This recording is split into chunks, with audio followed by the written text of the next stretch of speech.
ائمہ کرام اور بزرگوں کا، یہ خود میرا اپنا پرسنل تجربہ بھی ہے اور وظیفہ بھی ہے۔ میں نے الحمدللہ کئی کٹھن اوقات میں، کئی سخت مشکلات میں اس وظیفے کو کیا ہے۔ آپ کو بھی اس چیز کی میں اجازت دیتا ہوں، کبھی بھی ایسی کوئی سخت چیز آ جائے، حل ہونے جیسی دھتی نہیں ہے اور ڈر سوار ہو، ایک دن میں اس آیت کریمہ کو حسبنا اللہ و نعم الوکیل، اور اس کے علاوہ دوسری آیت ہے وہ 16ویں پارے کے اخیر میں، نعم المولا و نعم النصیر، دو حصے ہیں، ایک حصہ یہاں ہے ایک حصہ وہاں ہے۔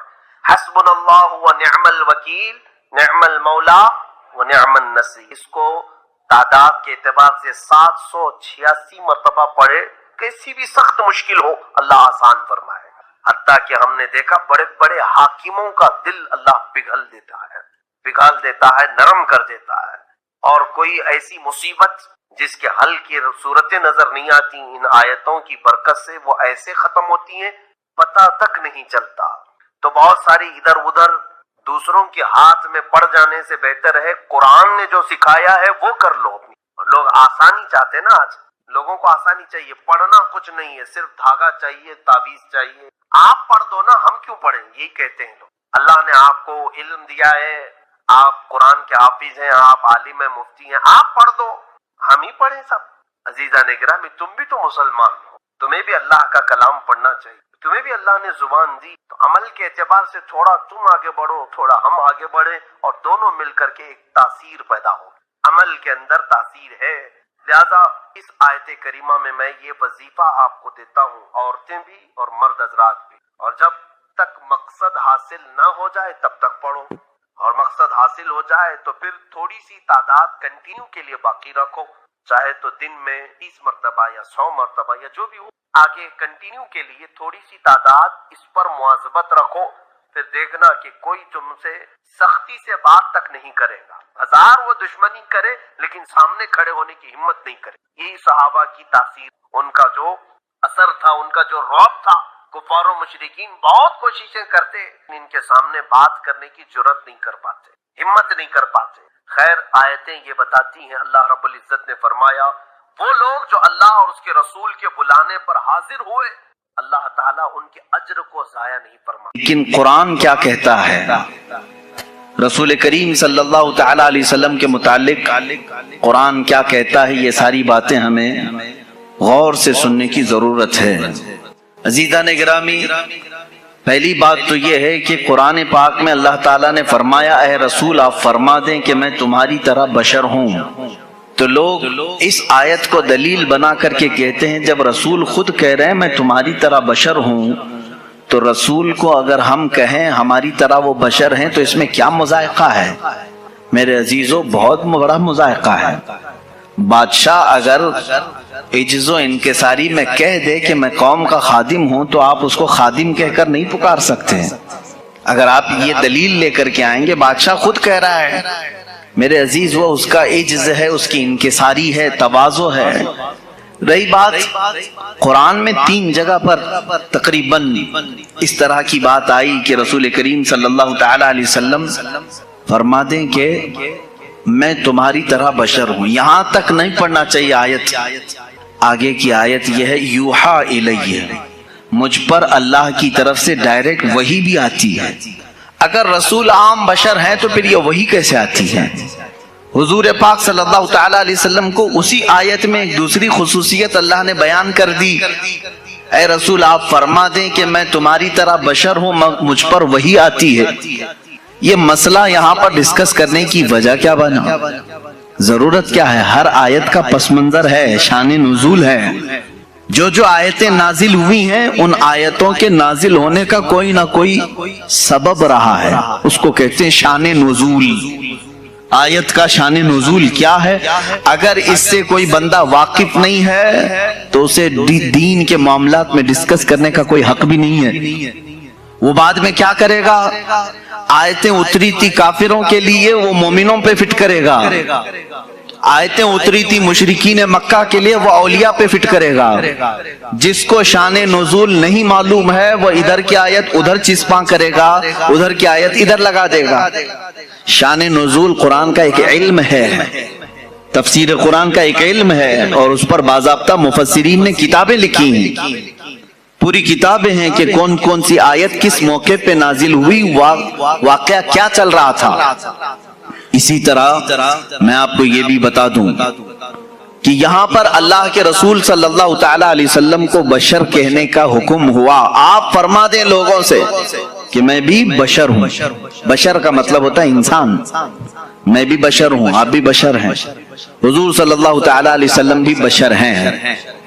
لیکن اس میں کچھ لوگ دھوکہ کھا گئے، رسول کو کہنے کا حکم ہوا ہے، وہ بھی بشر ہیں تو ہم بھی کہیں گے رسول ہماری طرح بشر ہیں۔ میرے عزیز، تجھے یہ پوری تفصیل سمجھنی ہوگی کہ اللہ نے کیوں فرمایا رسول کو اپنی طرح بشر، رسول کو کیوں حکم ہوا کہ آپ کہہ دیں بشر ہیں۔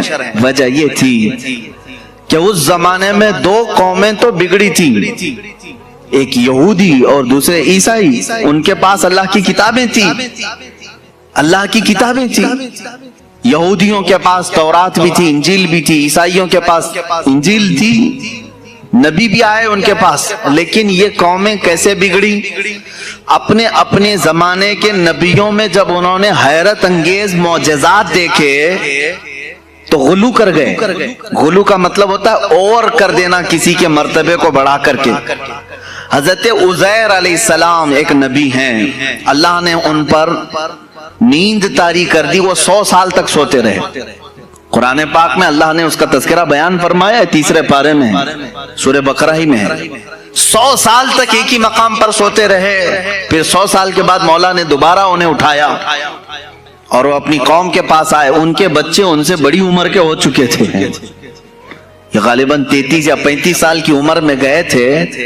واپس جب اٹھائے گئے 100 سال کے بعد تو ان کی جو عمر تھی وہی تھی، لیکن جو قوم کی عمر تھی وہ 100 سال آگے جا چکی تھی۔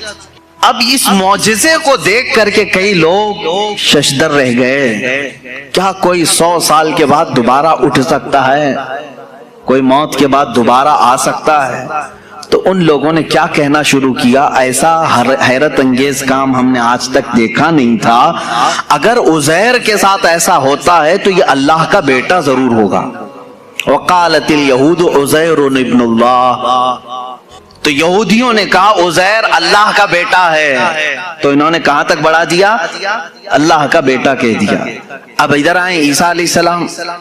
عیسیٰ علیہ السلام دنیا میں وہ تنہا شخص ہیں جو بغیر باپ کے پیدا کیے گئے۔ آدم علیہ السلام کے بعد، آدم علیہ السلام کو تو اللہ تعالیٰ نے بغیر باپ بغیر ماں کے پیدا کیا، لیکن عیسیٰ علیہ السلام صرف اور صرف حضرت بی بی مریم سے پیدا کیے گئے، اور حضرت مریم کو کسی نے چھوا تک نہیں، وہ اتنی پاکیزہ تھی۔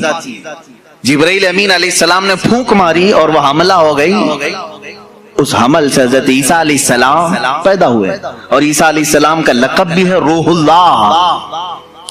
اب عیسیٰ علیہ السلام کے کچھ معجزے بھی تھے، وہ مٹی کے پرند بناتے تھے، مٹی کے کیچڑ اس میں پھونک مارتے تو پرندے زندہ ہو کر اڑتے تھے، یہ قرآن پاک میں ہے۔ جب عیسائیوں نے یہ تمام حیرت انگیز معاملات دیکھے نبی سے تو کہہ بیٹھے عیسیٰ اللہ کا بیٹا ہے۔ کیا کہا؟ عیسیٰ اللہ کا بیٹا ہے، معاذ اللہ رب العالمین۔ وقالت النصارى المسیح ابن اللہ، نصارہ نے کہا عیسیٰ علیہ السلام اللہ کے بیٹے ہیں۔ پتہ یہ چلا کہ جب نبی سے کوئی حیرت انگیز کام قوم دیکھتی ہے تو خدا تک پہنچا دیتی ہے۔ عزیر علیہ السلام 100 سال کے بعد دوبارہ اٹھے تو قوم نے کہہ دیا اللہ کا بیٹا ہے۔ عیسیٰ علیہ السلام بغیر باپ کے پیدا کیے گئے اور مٹی کے پرندوں میں پھونک مارتے تو اڑنے لگتے، تو عیسائیوں نے کہہ دیا وہ اللہ کے بیٹے ہیں۔ اب ادھر مکہ مکرمہ میں جو جلوہ رسول دیکھا ہے، رسول کریم صلی اللہ تعالی علیہ وسلم کی ایک آدھ حیرت انگیز کام نہیں ہے، ہر دن ایک معجزے کا صدور ہے۔ کبھی یہ رسول انگلی اٹھا کر کے اشارہ کریں چاند پھٹ جائے، کبھی وہ بے زبان جانوروں سے کلام کریں درخت اکھڑ کر ان کی بارگاہ میں آ جائے۔ تو یہ حیرت انگیز کام جو رسول پاک کے ساتھ ہو رہے تھے، تو اب عرب کے لوگ پچھلی قوموں کی طرح بگڑ نہ جائیں اور رسول کو یہ نہ کہہ دیں کہ یہ خدا اتر پڑا ہے۔ اللہ نے فرمایا رسول آپ کہہ دیں کہ میں بشر ہوں، اللہ نے کیوں فرمایا قل انما انا بشر مثلکم، اے حبیب آپ فرما دے میں بشر ہی ہوں، کہ تم دھوکہ نہ کھا جانا، مجھے خدا مت سمجھ لینا۔ ایک بات یہ بھی ہے، اور دوسری بات ایک بہت بڑے گزرے ہوئے ایک مناظرے کا سبق بھی تھا اس میں۔ ابراہیم علیہ السلام کے ساتھ نمرود کا ایک مناظرہ ہوا تھا۔ نمرود اس زمانے کا ظالم و جابر بادشاہ، جب اس نے دیکھا کہ ابراہیم ہمارے بتوں کی پوجا بھی نہیں کرتا، اور حضرت ابراہیم علیہ السلام کے ساتھ بہت سارے معاملات تھے، وہ ان کے بتوں کو نہیں مانتے تھے، جو ستاروں کی پوجا کرتے ان کی نہیں مانتے تھے، جو چاند و سورج کو پوجتے ان کی نہیں مانتے تھے۔ ایک دن بلایا اس نے دربار میں۔ اب یہ جو مناظرہ ہے وہ بھی قرآن پاک میں آیا۔ حضرت ابراہیم علیہ الصلوۃ والتسلیم سے اس نے پوچھا کہ تم کس خدا کو مانتے ہو، آخر کون ہے تیرا خدا؟ قال ابراہیم ربی الذی یحیی و یمیت، میرا رب وہ ہے جو زندگی بھی دیتا ہے اور موت بھی دیتا ہے۔ کون کہا؟ ابراہیم علیہ السلام۔ تو جھٹ سے اس پاگل نے کہا قال انا احیی و امیت، میں بھی لوگوں کو زندگی دیتا ہوں موت دیتا ہوں، میرے پاس بھی یہ کنٹرول ہے، تو مجھے خدا مان لے۔ ابراہیم علیہ السلام نے پوچھا وہ کیسے؟ اس نے اپنے جیل میں سے 2 قیدی نکالے، ایک کو آزاد ہونا تھا، ایک کو پھانسی کی سزا ہونی تھی۔ تو اس نے کہا دیکھو یہ آزاد ہونے والا ہے اور یہ پھانسی پہ چڑھنے والا ہے، لیکن جو مرنے والا تھا اس کو آزاد کر دیا، کہا کہ میں نے اس کو زندگی بخش دی، اور جو آزاد ہونے والا تھا اس کا گلا کاٹ دیا، کہا میں اس کو مار دیا۔ موت و حیات میں بھی دے سکتا ہوں۔ ابراہیم علیہ السلام نے کہا یہ نرا جاہل ہے، موت و حیات کا مطلب اس نے یہ سمجھ لیا۔ اب ابراہیم علیہ السلام نے اتنا زبردست چیلنج پیش کیا جو قرآن میں ہے، قال ابراہیم فإن اللہ یأتی بالشمس من المشرق فأت بها من المغرب۔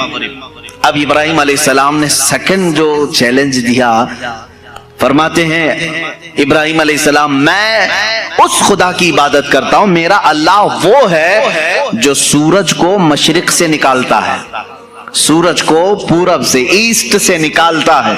فأت بها من المغرب، اگر تو خدا ہے تو اس کو مغرب سے نکال کے دکھا، یعنی ویسٹ سے ایک بار نکال۔ چیلنج تو دیکھ رہے ہیں آپ، حضرت ابراہیم علیہ السلام نے نہیں کہا کہ جیسے میرا خدا روز پورب سے سورج نکالتا ہے کل تو نکال، تو کل سورج نکلتا تو وہ یہی کہتا آج میں نے ہی نکالا ہے، آج جو سورج نکلا ہے ایسٹ سے پورب سے مشرق سے وہ میں نے ہی نکالا۔ ابراہیم علیہ السلام نے اپوزٹ چیلنج دیا کہ خدا جب مشرق سے نکال سکتا ہے تو خدا مغرب سے نکالنے پر بھی قادر ہے، سورج اس کے کنٹرول میں ہے، تو اگر خدا ہے تو سورج مغرب سے نکال کے دکھا، جہاں سورج جا کے ڈوبتا ہے وہاں سے تو ایک دن سورج نکال کے دکھا۔ قرآن کہتا فَبُهِتَ الَّذِي كَفَرَ، یہ کافر وہاں مبہوت ہو گیا، لاجواب ہو، ختم ہو گیا مناظرہ۔ یہ کب ہوا؟ ابراہیم علیہ السلام کے زمانے میں۔ ہاں اب اس مناظرے میں جیت اور فتح کس کی ہوئی؟ ابراہیم علیہ السلام۔ کس کی ہوئی؟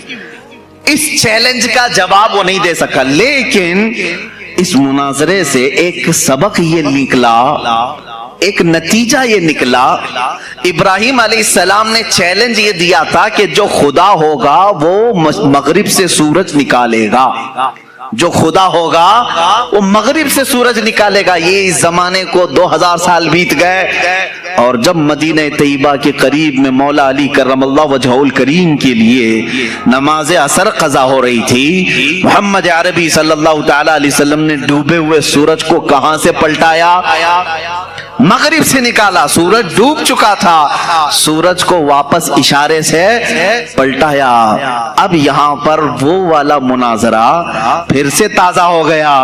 ابراہیم علیہ السلام نے تو چیلنج دیا تھا نمرود کو کہ اگر تو خدا ہے تو سورج کو مغرب سے نکال، نمرود تو نہیں نکال کے دکھا سکا، لیکن محمد رسول اللہ صلی اللہ علیہ وسلم نکال کر دکھا دیے ہیں۔ تو اب کسی کا عقیدہ یہ نہ بگڑے، ابراہیم علیہ السلام السلام نے کہا تھا جو سورج مغرب سے نکالے گا وہ خدا ہوگا، اللہ نے آیت نازل فرمائی قل انما انا بشر مثلکم، اے رسول آپ فرما دیں یہ دھوکے میں نہ آئے، میں تمہاری طرح بشر ہی ہوں، لیکن میرے عزیزوں ساتھ میں اتنا یاد رکھنا عام بشر نہیں، وہ نوری بشر ہیں، اللہ رب العزت کی ان پر خصوصی عنایات ہیں۔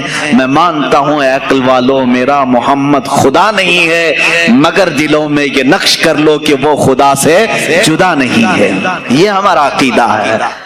اب یہ نور و بشر کے جو معاملات ہیں یہاں پر کچھ لوگ کنفیوژن پیش کرتے ہیں، ہے نہیں کچھ، لیکن مجھے ضرورت اس بات کی ہے کہ سنیوں کو ان عقائد اور ان معمولات اہل سنت کو میں واضح طریقے سے بیان کر کے بتاؤں۔ میرے عزیزو، رسول کریم صلی اللہ تعالی علیہ وسلم کو اگر کسی نے خالص نور ہی کہا اور بشر نہیں کہا وہ بھی گمراہ ہے۔ حضور صلی اللہ تعالی علیہ وسلم کی بشریت کا اگر کسی نے انکار کیا وہ بھی کافر ہو جائے گا، گمراہ ہے۔ ہاں اگر کوئی یہ کہتا ہے کہ صرف وہ عام بشر ہیں تو بھی گمراہ ہے، عام بشر عام انسان کہہ رہے تو بھی گمراہ ہے۔ تو کہنا کیا چاہیے؟ حضور پاک صلی اللہ تعالی علیہ وسلم کے لیے اہل سنت و جماعت کا عقیدہ یہ ہے کہ وہ نوری بشر ہیں۔ نوری بشر کا مطلب یہ ہوتا ہے دیکھنے میں تو بشر دکھتا ہے لیکن قدرت میں نوری مخلوق سے بھی بڑھ کر کے ہے۔ فرشتے نور ہیں، انسان بشر ہے، فرشتے نوری مخلوق ہیں، انسان بشر ہے۔ اب رسول کو اگر تم نے صرف نور کہا تو فرشتوں میں چلے جائیں گے، صرف بشر کہا تو صرف انسانوں میں۔ رسول ملائکہ کا بھی رسول ہے، انسانوں کا بھی رسول ہے، اس لیے تمہیں یہ کہنا پڑے گا کہ وہ نبی نور والے بھی ہیں اور بشریت بھی ان کے اندر ہے۔ ہمارا عقیدہ یہی ہے کہ وہ نوری بشر ہیں۔ کیا ہے؟ نوری بشر۔ آج تو حج اور عمرے اس قدر مہنگے ہو گئے کہ ایک عام آدمی کے بس سے باہر ہوتے نظر آتے ہیں، اور گناہوں کا تو سیلاب ہمارے پاس ایسا ہے کہ ہر مہینے جائیں تو بھی کم ہے۔ تو بارگاہ مصطفیٰ میں جانے کا حکم تو آیا لیکن جائیں کیسے؟ قرآن تو کہہ رہا ہے جاؤ رسول کے دربار میں، اگر وہ سفارش کر دیں تو اللہ بھی تمہاری توبہ قبول کرے گا۔ تو اب اس آیت کے تحت تمہیں یہ ماننا پڑے گا اللہ تعالیٰ کسی بھی بندے پر اس کی طاقت سے زیادہ کا حکم نہیں دیتا، اس کی طاقت سے زیادہ کا حکم نہیں دیتا۔ وہ افریقہ کی سرزمین پر رہنے والے جو 2 روٹیوں کے لیے اپنے پیٹ پر پتھر آج بھی باندھتے ہوں، وہ 2 روٹیوں کے لیے بڑی محنت اور کشمکش میں مبتلا رہتے ہوں، وہ جب گناہ کر لیں تو مدینے کیسے پہنچیں گے؟ ان کے پاس تو اسباب بھی نہیں۔ اور ہمارے وطن میں بھی بہت سارے غریب ہیں، کیا وہ ہر ایک مدینہ طیبہ اور عرب کا سفر کرنے کے قابل ہے؟ نہیں ہو پائے گا۔ اب اس آیت پر عمل کا طریقہ کیا ہوگا؟ گناہ ہم سے بھی ہوتے ہیں، آپ سے بھی ہوتے ہیں، آپ حضور کے دربار میں جائیں کیسے؟ تو مفسرین فرماتے ہیں یہ اللہ تعالیٰ کا نظام ہے کہ وہ اپنے بندوں پر اس کی طاقت سے زیادہ، بندے کی طاقت سے زیادہ کا حکم نہیں دیتا۔ آج اگر ممبئی کی سرزمین پر تم بیٹھے، دلی کی سرزمین پر تم بیٹھے، غریب ہو، اسباب نہیں، استطاعت نہیں، گناہ ہو گئے، خطائیں ہو گئیں، اب مجھے اپنی توبہ کے لیے بارگاہ مصطفیٰ میں جانا ہے لیکن اسباب نہیں، تو اللہ تعالیٰ کی اس آیت پر عمل کا طریقہ یہ ہوگا کہ جس دن تمہیں احساس ہو جائے مجھے توبہ کرنا ہے، کسی بھی گوشے میں بیٹھ جاؤ، آنکھیں بند کر لو اور میرے مصطفیٰ کو حاضر و ناظر تصور کر لو، اس آیت پر عمل ہو جائے گا۔ یہ اتنا تصور کر لو کہ میں رسول کے دربار میں آ گیا، اتنا بھی تمہاری حاضری کافی ہے۔ پیدل چل کر کے یا پلین میں جا کر کے یا کسی بھی طرح سے مدینے میں جسمانی طور پر پہنچ جانا ہی ضروری نہیں، تم جس مقام سے بھی میرے مصطفیٰ کو پکارو گے تو یہ حاضری تمہاری مقرر کر لی جائے گی اور اس آیت پر تمہارا عمل مانا جائے گا۔ آج تم سے گناہ ہوئے، شام میں بیٹھا اور میرے آقا کا تصور کیا اور کہا یا رسول اللہ میں گنہگار ہوں، میں خطا کار ہوں، کر کے تمہارے گناہ مانگے تمہاری پناہ، تم کہو دامن میں آ، تم پہ کروڑوں درود۔ اعلیٰ حضرت بریلی شریف میں بیٹھ کر کے ہی تو یہ تمنا کر رہے تھے، گندے نکمے کمی، مہنگے ہیں کوڑی کے تین، کون ہمیں پالتا، تم پہ کروڑوں درود،